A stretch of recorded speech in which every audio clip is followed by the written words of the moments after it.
Olá, companheiros de caminhada, com esta aula chegaremos à metade da nossa jornada, uma jornada de milhares de anos. E hoje chegamos à história de Isaac e Jacó, entendendo um pouco mais do contexto desta família, uma família com bastante luta, com bastante sofrimento, mas também com muita honra, com muitas bênçãos de Deus e o destaque que Deus dá, os colocando nesse maravilhoso plano de redenção que Ele tem para nós. Vamos agora conhecer um pouquinho primeiro sobre a vida de Isaac. Isaac está relatado ali entre os capítulos 24 e 28 de Gênesis, e ele é muito conhecido, um dos principais fatos conhecedores sobre a vida de Isaac, que Isaac foi o filho de Abraão, filho da promessa. Por isso ele teve o nome que significa Eli, o filho nascido aí na idade alta de Abraão e de Sara. Então era difícil acreditar, por isso que ele veio com esse nome aí que traz esse significado. Foi o filho que Deus prometera, como eu falei, que seria aí através dele que seria dado continuidade, a linhagem segundo a aliança prometida por Deus. Foi usado por Deus como prova de fé ali no Gênesis 22, parte importantíssima, como nós lemos na nossa última aula, em que Deus pede para que Abraão sacrificasse Isaac. Foi pai de gêmeos, Esaú e Jacó, que estudaremos hoje também um pouquinho, e fica aí uma questão, né? Sobre a história aí de Esaú e Jacó, que no final a gente vai entender um pouquinho por que Deus permite o engano, a traição entre dois irmãos de uma linhagem direta da aliança. Por que ele permite isso? Já se perguntou isso alguma vez?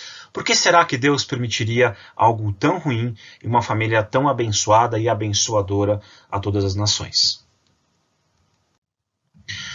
Bom, entrando um pouquinho aí mais a fundo na vida de Isaac, o que os textos sagrados, o que a Bíblia nos fala sobre os fatos importantes aí da vida de Isaac. Primeiro, que ele foi um privilégio único, né? Amarrado ali pelo seu pai para ser sacrificado como um holocausto. Ele teve ali uma visão privilegiada de como Deus fala diretamente ali com seu pai Abraão, pedindo para que ele seja livrado. Então, desde o começo, ele tem uma ligação muito especial com as coisas de Deus, tanto pelos ensinos do pai, como por experiências vividas por ele mesmo. É interessante que, desde o início, na sua vida ali, há uma entrega especial que seu pai faz sobre a vida de Isaac para Deus, pedindo pela sua orientação. E esse fato que a gente tem aqui, nos versículos 7 a 15 do capítulo 24, mostra quando o pai de Isaac, Abraão, pede para que o servo fosse até o local da região da família ali deles, para encontrar uma esposa para Isaac. E aí o texto fala o seguinte, a partir no capítulo 24, a partir do versículo 7. O Senhor, o Deus dos céus, que me tirou da terra de meu pai, da minha terra natal, e que me prometeu sob juramento que a minha descendência daria a esta terra, enviará o seu anjo diante de você, para que de lá traga uma mulher para o meu filho. Abraão falando ali com o seu servo, que iria fazer lá essa viagem para procurar a mulher para Isaac. Se a mulher não quiser vir, você estará livre do juramento, mas não leve meu filho de volta para lá. Então o servo pôs a mão debaixo da coxa de Abraão, seu senhor, e jurou cumprir aquela palavra, como um cumprimento ali, um sinal de que ele faria aquilo que foi pedido. O servo partiu com 10 camelos do seu senhor, levando também o que o seu senhor tinha de melhor. Partiu para a Mesopotâmia em direção à cidade onde Naor tinha morado. Ao cair da tarde, quando as mulheres costumam sair para buscar água, ele fez os camelos se ajoelharem, junto ao poço que ficava fora da cidade. Então orou: Senhor, Deus do meu senhor Abraão, dá-me neste dia bom êxito e seja bondoso com meu senhor Abraão. Como vês, estou aqui ao lado dessa fonte e as jovens do povo dessa cidade estão vindo para tirar água. Concede para a jovem a quem eu der, por favor, incline o seu cântaro e dê-me de beber. E ela me responder: bebe, também darei água aos seus camelos. Seja essa a que escolheste para os teu servo Isaque, saberei assim que foste bondoso com o meu senhor. Antes que ele terminasse de orar, surgiu Rebeca, filha de Betuel, filha de Milca, mulher de Naor, irmão de Abraão, trazendo no ombro o seu cântaro. E acontece exatamente aquilo que o servo pedira para Deus como orientação para saber se seria ela a escolhida para continuar a linhagem da promessa, a aliança. Não poderia ser qualquer uma, não poderia ser uma mulher que não fosse da orientação trazida especialmente, diretamente por Deus, e é isso que acontece. Ali no versículos 24, no capítulo 24, no versículos 50 a 67, eu vou pedir para vocês lerem aí, para nossa aula aqui, nossa videoaula não ficar muito longa. É notado quão especial foi a recepção de Isaac por Rebeca. Ele recebe de fato com grande carinho e a trata como uma mulher digna, levando ela para o seu leito, para só depois ter ali a consumação do seu casamento, sabendo que esse era um presente especial de Deus. Isaac, acima de tudo, a trata com muita paixão. Fica aqui um ensinamento muito importante para nós. Obviamente não temos os rituais desse tipo de situação como temos hoje. Nós temos ali a condição de conhecer os nossos companheiros, companheiras, conhecê-los, namorar e depois ali ter esse momento de casamento. Mas também, assim como foi para Isaac, a minha esposa foi um grande presente de Deus para minha vida. Então eu preciso tratá-la da mesma forma que Isaac tratou Rebeca, que mesmo sem conhecê-la, deu honra e deu carinho, deu cuidado para ela. Esse é um ponto muito importante, muito bacana, que serve aí para os casais e serve para os futuros aí que ainda vão casar, mas ter uma oportunidade. Isso é muito bacana, termos isso em mente, porque foi assim que Isaac tratou Rebeca, é assim que temos que tratar uns aos outros, com esse carinho, como alguém enviado, de fato, aí pelo nosso grande Deus. O milagre acontece na vida dos dois, no capítulo 25, no versículo 21, porque Isaac orou ao Senhor em favor de sua mulher, porque era estéril. Olha que interessante. Da mesma forma que Sara, Rebeca também era estéril. Mas nada impede a obra de Deus, nada impede aquilo que ele promete ao ser humano. Isaac orou ao Senhor em favor de sua mulher porque era estéril. O Senhor respondeu a sua oração e Rebeca, sua mulher, engravidou. E engravidou de gêmeos. E aqui a gente vem para o nosso outro lado aqui da coluna da tela, falar um pouco da tendência do mal que ainda prevalece, mesmo diante de tantas coisas bonitas que falamos da relação que Deus tem conosco. Ali no nascimento dos dois, no capítulo 25, a partir do versículo 22, os meninos se empurraram dentro dela, pelo que disse, por que está me acontecendo isso? Foi então consultar o Senhor, disse-lhe o seu Senhor, 2 nações estão em seu ventre, já desde as suas entranhas 2 povos se separarão, um deles será mais forte que o outro, mas o mais velho servirá ao mais novo. Ao chegar a época de dar à luz, confirmou-se que havia gêmeos em seu ventre. O primeiro a sair era ruivo, e todo o seu corpo era como um manto de pelos. Por isso lhe deram o nome de Esaú. Depois saiu seu irmão, com a mão agarrada no calcanhar de Esaú, pelo que lhe deram o nome Jacó. Tinha Isaac 60 anos de idade quando Rebeca os deu à luz. Os meninos cresceram, Esaú tornou-se caçador habilidoso e vivia percorrendo os campos, ao passo que Jacó cuidava do rebanho e vivia nas tendas. Isaac preferia Esaú, era o mais velho e isso era muito comum. Porque gostava de comer de suas carnes, Rebeca preferia Jacó. Certa vez, quando Jacó preparava um ensopado, Esaú chegou faminto, voltando do campo, e pediu-lhes, dê-me um pouco desse ensopado vermelho aí, estou faminto. Por isso também foi chamado Edom. Respondeu-lhe Jacó, venda-me primeiro o seu direito de filho mais velho. Disse Esaú, estou quase morrendo de fome. De que me vale esse direito? Jacó, porém, insistiu. Jure primeiro. Ele fez um juramento, vendendo o seu direito de filho mais velho a Jacó. Então Jacó serviu a Esaú pão com ensopado de lentilhas. Ele comeu e bebeu, levantou-se e se foi. Assim, Esaú desprezou o seu direito de filho mais velho.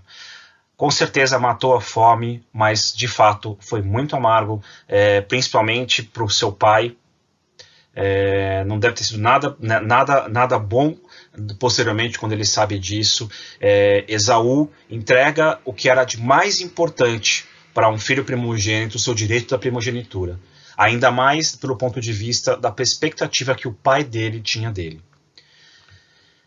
Mas, mesmo assim, Isaac não recebe ali de Deus nenhum impeditivo ao receber os benefícios da aliança. No versículo 1 do capítulo 26, a gente tem essa afirmação: houve fome naquela terra como tinha acontecido no tempo de Abraão, por isso Isaac foi para Gerar, onde Abimeleque era o rei dos filisteus. O Senhor apareceu a Isaac e disse: não desça ao Egito, procure estabelecer-se na terra que eu lhe indicar.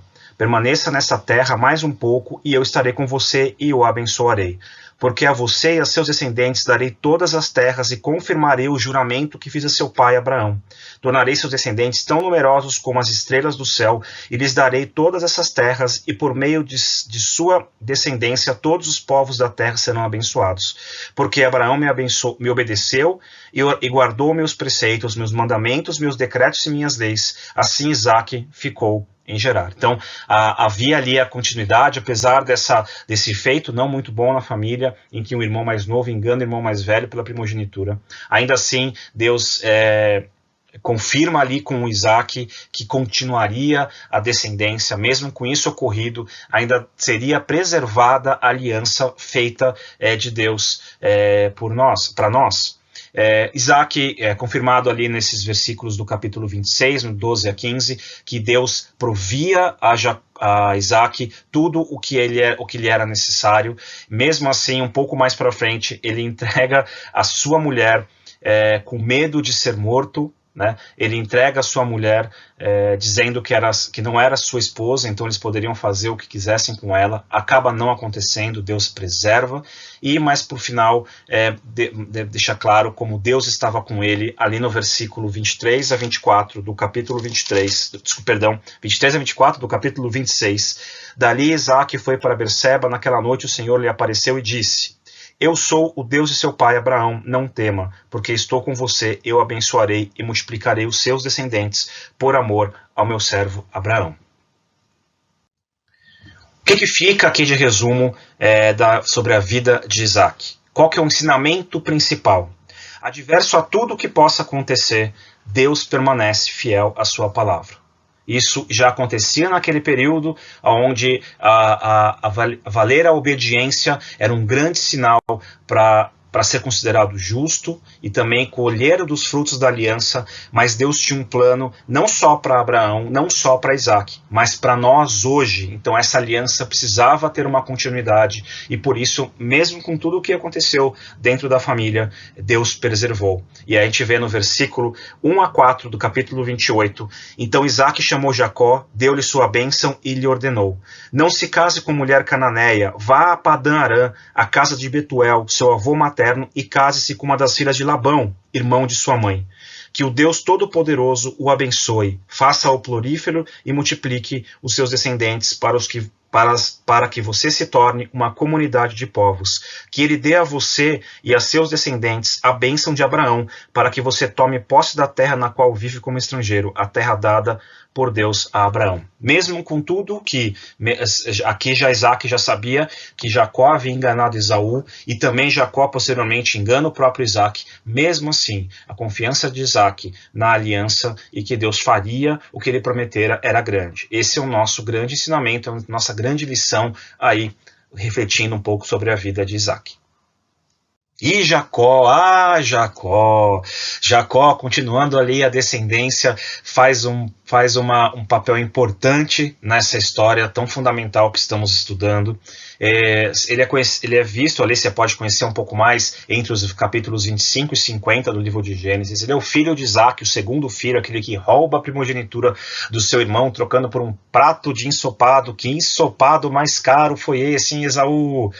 O significado do nome de Jacó ele agarra o calcanhar, como é falado logo ali no seu nascimento. Ele defrauda, né, a herança do seu irmão, e mais para frente ele obtém o nome Israel, que significa ele luta com Deus. Vamos estudar um pouquinho sobre essa luta, esse fato tão importante na história bíblica. E ele é pai de 12 filhos que vieram a ser os patriarcas das 12 tribos de Israel, também algo muito importante na história. Ah, Jacó, enganoso, ganancioso e oportunista no começo de sua vida. Ele logo ali no início da sua juventude com Esaú, força o irmão a trocar o seu direito de primogênito por um prato de comida, pois ele estava morrendo de fome. Esaú aceita por aquela condição. Que prato mais caro esse, hein, Esaú?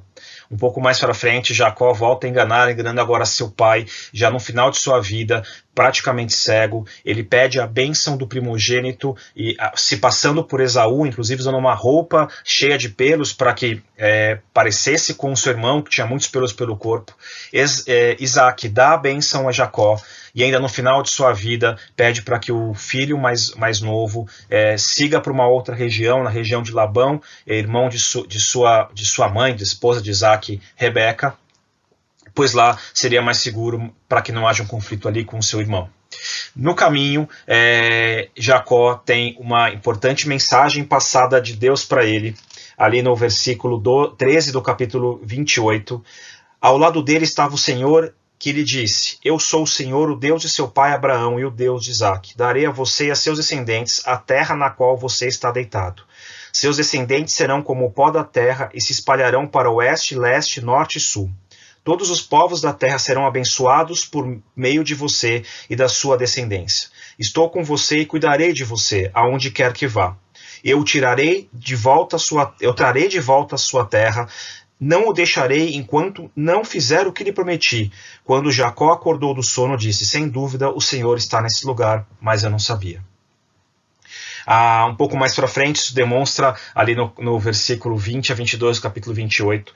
Então Jacó fez um voto dizendo: Se Deus estiver comigo, cuidar de mim nesta viagem que estou fazendo, prover-me de comida e roupa e levar-me de volta em segurança à casa do meu pai, então o Senhor será o meu Deus. E esta pedra que hoje coloquei como coluna servirá de santuário de Deus, e de tudo o que me deres, certamente te darei o dízimo. Deus procura Jacó durante a viagem, pois sabia da importância que ele teria ali no contexto histórico da aliança que Deus fez com Abraão, que viria a se refletir até nós hoje. Então ele procura Jacó, demonstra a sua presença diante dele, reconfirma a promessa feita ao seu avô Abraão, ao seu pai Isaque, agora retoma com ele. Jacó entende e se estabelece novamente ali um relacionamento importante com Deus, dizendo que o serviria também. E seguem na região da morada, na região de Labão. Ao chegar lá, talvez ele não esperasse, mas se apaixona pela filha de Labão, por Raquel. Chega próximo a seu sogro, pede para casar com Raquel. Labão concede a mão em casamento, mas no dia do casamento, essa família tem muito mais engano do que imaginamos, minha gente. O seu sogro o engana e lhe dá Lia, a filha mais velha. Raquel não era a filha mais velha. Assim como a primogenitura era importante, também a filha mais velha tinha que casar primeiro do que a filha mais nova. Por troca desse casamento, Jacó havia trabalhado 7 anos nas terras de Labão. Mas, como que de fato Jacó gostava muito de Raquel, Labão faz mais uma proposta: lhe darei também Raquel, mas por mais 7 anos de trabalho. Jacó aceita. O amor dele por Raquel era muito importante. Ele não deixaria escapar essa moça dele. Deus não esquece dessa família.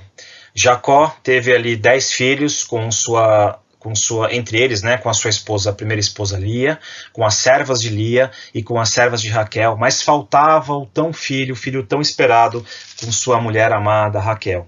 E ali no versículo 22 do capítulo 30, então Deus lembrou-se de Raquel, Deus ouviu o seu clamor e a tornou fértil. Ela engravidou e deu à luz um filho e disse: Deus tirou de mim a minha humilhação.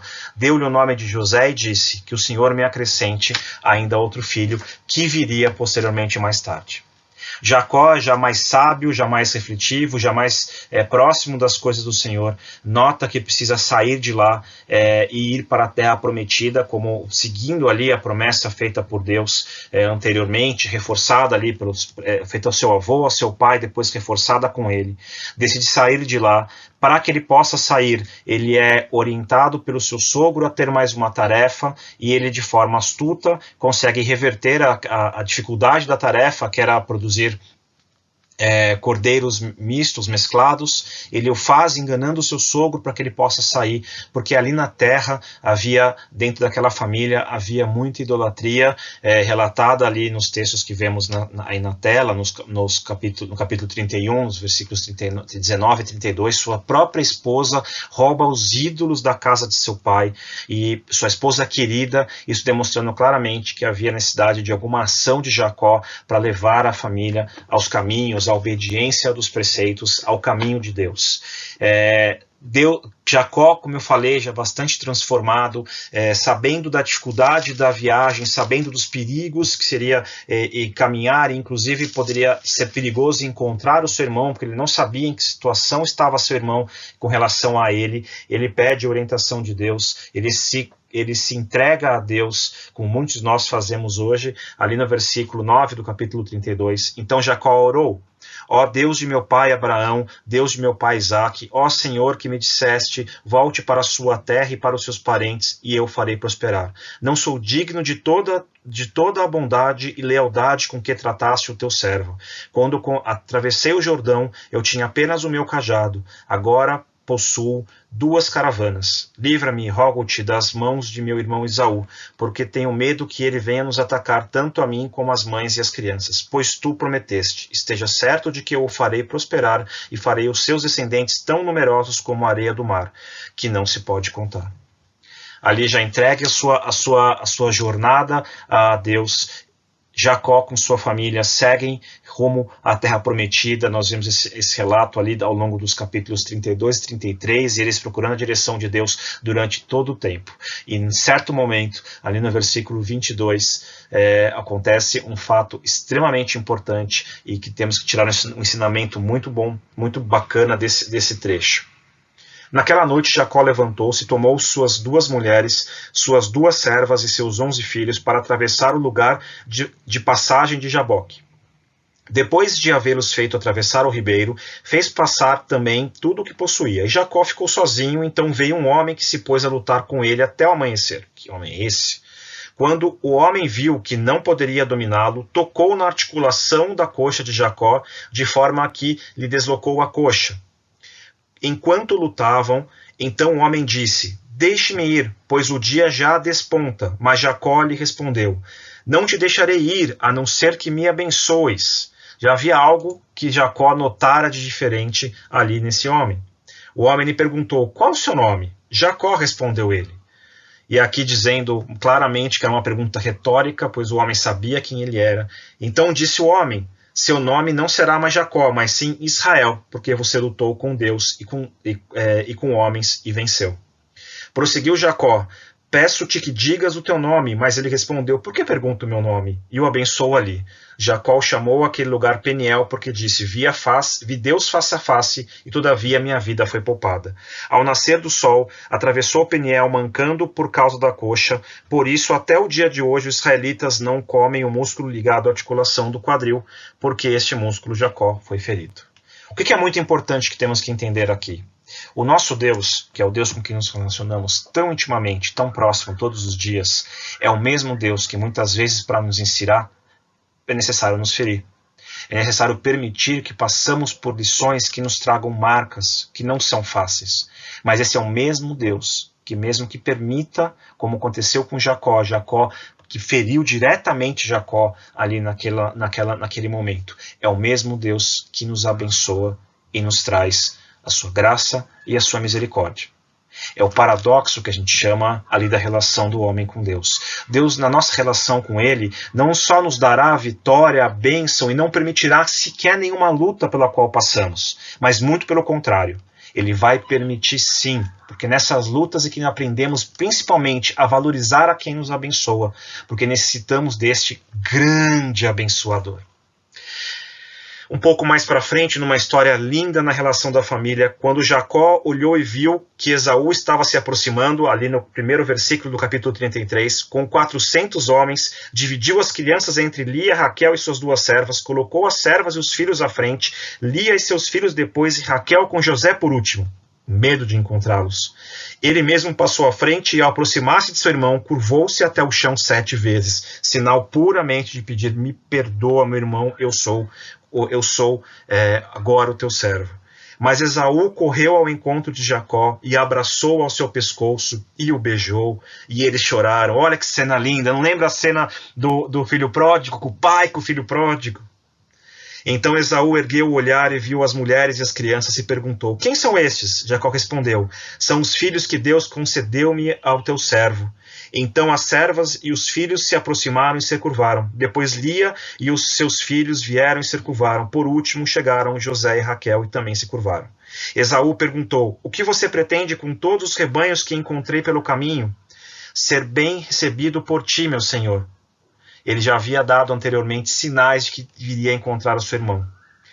Disse, porém, Esaú: eu já tenho muito, meu irmão. Guarde para você o que é seu. Mas Jacó insistiu: não, se te agradaste de mim, aceite este presente da minha parte, porque ver a tua face é como contemplar a face de Deus. Além disso, tu me recebeste tão bem. Aceita, pois, o presente que te foi trazido, pois Deus tem sido favorável para comigo, e eu já tenho tudo o que necessito. Jacó insistiu que Esaú aceitasse, Esaú acabou aceitando. Lembra, Jacó pediu orientação para Deus. Me ajuda quando encontrar meu irmão. Deus vem e luta com Jacó, o fere, e deixa bem claro. Lembra, o Deus que te encontrou face a face é o Deus que te permitiu seguir na viagem. Logo depois, Jacó, cheio de temores, encontra Esaú e diz: olha, eu não quero mais nada, eu quero só te encontrar, meu irmão. Olha como já houve uma transformação no entendimento de Jacó por causa daquela luta.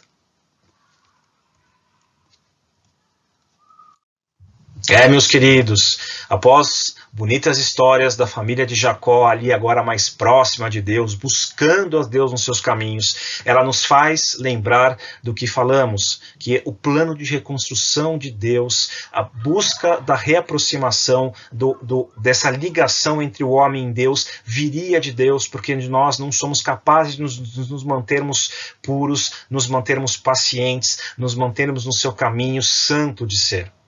Aqui no capítulo 34, nós vemos um episódio de ódio e vingança capitaneado ali pelos filhos de Jacó, quando, mesmo com a razão, após Diná ter sido desonrada pelos siquemitas, eles utilizam ali do sinal da aliança, a circuncisão, para poder ferir e poder, ao final, tirar a vida daquela família que tinha feito aquilo com a filha de Jacó. Muito triste ouvir a história e muito triste a reação deles também, que mesmo com a razão deles não estarem certos, eles utilizam de algo tão especial, tão sagrado, para poder, naquele momento, o sinal da aliança, para poder fazer esse plano de vingança deles. Mas Deus não se esquece de Jacó, não se esquece da sua aliança, e um pouco mais para frente, ali no versículo 35, a partir do capítulo 35, a partir do versículo 10, dizendo... Deus falando com Jacó: seu nome é Jacó, mas você não será mais chamado Jacó. Seu nome será Israel. Assim lhe dou um nome de Israel. E Deus ainda lhe disse: eu sou o Deus Todo-Poderoso, seja prolífero e multipliquem-se. De você procederão uma nação e uma comunidade de nações, e reis estarão entre os seus descendentes. A terra que dei a Abraão e a Isaque dou a você, e também aos seus futuros descendentes darei esta terra. Jacó já havia chegado ali na terra prometida, como a Deus havia lhe orientado e lhe prometido. E após, mais para frente, nós vemos aqui no relato, identificamos os 12 filhos de Jacó, que mais para frente procederão as 12 tribos na grande nação de Israel, utilizada enormemente por Deus. Chegamos ao fim aqui da nossa sexta aula e eu queria deixar 2 pontos de reflexão para a gente poder finalizar e uma pergunta ali no final, como sempre fazemos, para discutirmos ali no nosso encontro no domingo, no nosso bate-papo. Primeiro, mesmo com todos os fatos, a família de Isaac, família de Jacó, os descendentes de Abraão, fizeram muitas coisas boas, muitas coisas que simbolizaram a procura de Deus, a busca de Deus, mas também não foram retos em todas as suas ações. Isso demonstra para a gente claramente que Deus honra sua aliança independente do que o homem faz. Não está relacionado ao homem o cumprimento da aliança e também, de fato, não está relacionado ao homem o Deus da aliança. É esse Deus justo e reto, santo e amoroso, a quem nós temos que seguir e confiar essa aliança que nos restabelece com Ele. e também que Deus cuida. Se vocês observarem, Abraão tem uma filha com Sara, mesmo depois dela ser considerada infértil. Isaac tem um filho com Rebeca, mesmo depois dela ser considerado fértil. E Jacó tem filho com Raquel, mesmo depois dela ser considerado infértil. Deus cuida. Jacó poderia ter sido recebido pelo irmão de uma forma desastrosa, mas ele recebeu com amor. Jacó poderia não ter sido abençoado por Isaac por ter sido enganado, mas ele não só é abençoado, como é dirigido pelo seu pai para ir à terra do local onde ele conheceria Raquel. E dessa união nasceu José, que estudaremos na nossa próxima aula. Ah, que história linda, como eu gosto da história do José. E vocês vão ver coisas muito bacanas, que essa história, toda essa jornada de caminhada começa a se conectar. Que história extraordinária desta família. Como Deus intervém, como Deus está presente. Fantástico conhecer um pouquinho mais sobre isso. Mas não acabou por aí, não. Essa família ainda tem mais um personagem, mais um membro que a gente vai conhecer no detalhe. E aí fica a curiosidade, né, dessa moça aqui na imagem. Como é que Deus transforma o mal em bem? Como é que é possível se transformar o mal em bem? Ah, a resposta virá logo. A resposta virá com José. Não perca a nossa próxima aula.